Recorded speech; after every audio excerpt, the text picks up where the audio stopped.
हमारी गुफ्तगू बनाते रसूल के हवाले से जारी है।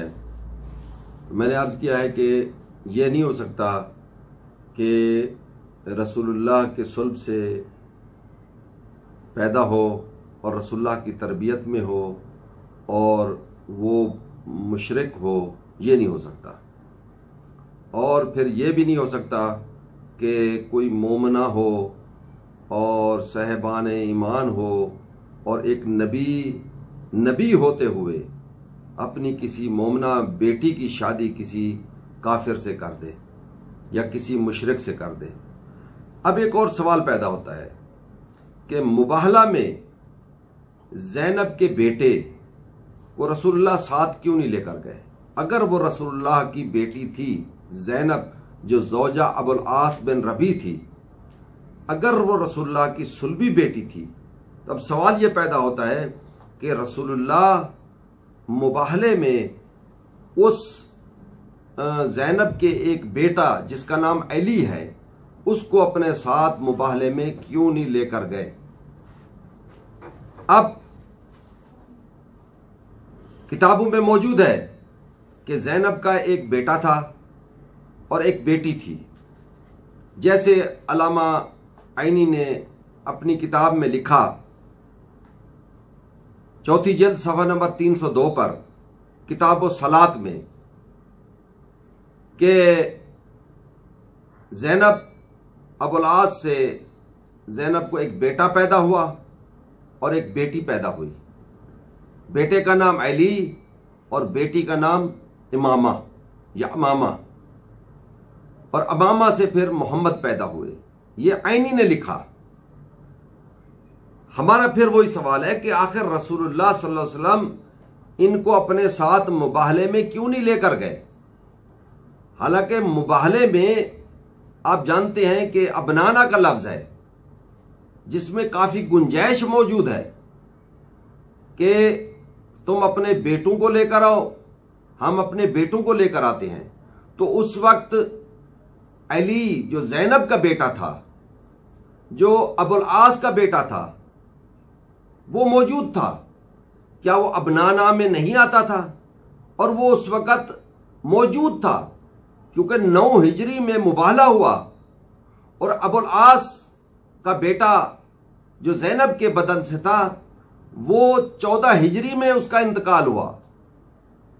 ये अभी मैं आपको हवाले पेश करता हूं कि आइनी ने लिखा कि अबुल आस से ज़ैनब को एक बेटा पैदा हुआ अली, और उसकी एक बेटी थी जिसका नाम इमामा था या अमामा था। और ऐसे ही सीरतुन नबी में शिबली नोमानी ने भी लिखा अपनी दूसरी जिल्द सफ़ा नंबर 423 पर, जहां पर जिक्र आता है औलाद हज़रत सल्लल्लाहु अलैहि वसल्लम, उसके ज़िमन में लिखा। किसने लिखा?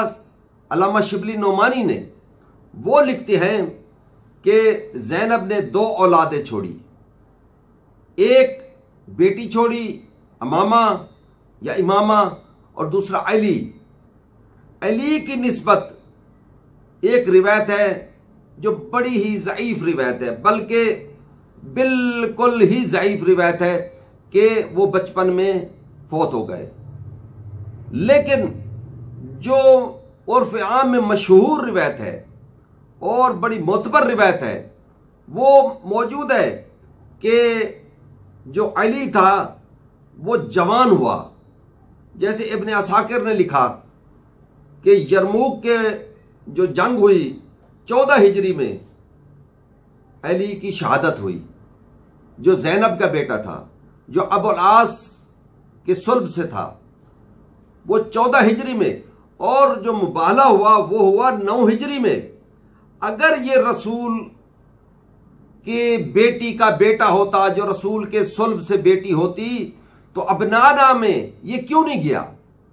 ये मौजूद था, ये जिंदा था, तो रसूलुल्लाह इनको लेकर नहीं गए। और इसी तरह असहाबा में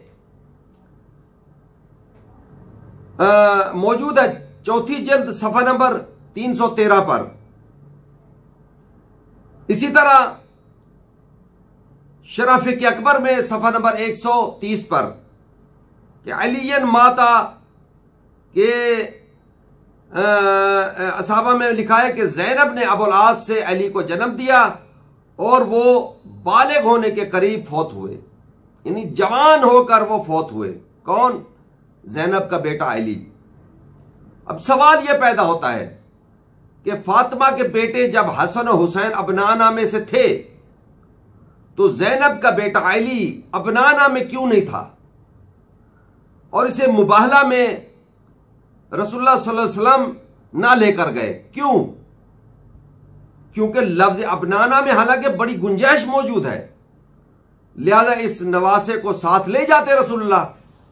मालूम हुआ ये ज़ैनब मज़कूरा आपकी बेटी न थी, इसीलिए अली आपका बेटा नहीं था, इसीलिए अबनाना में रसूलुल्लाह साथ लेकर नहीं गए। तो मालूम हुआ ये ज़ैनब रसूलुल्लाह की बेटी नहीं थी। तो रसूलुल्लाह इसीलिए उनके बेटे अली को साथ लेकर नहीं गए, हालांकि वो मौजूद थे। और किताबें बताती हैं कि वो जवान होकर उसका इंतकाल हुआ, वो बचपन में फौत नहीं हुए थे।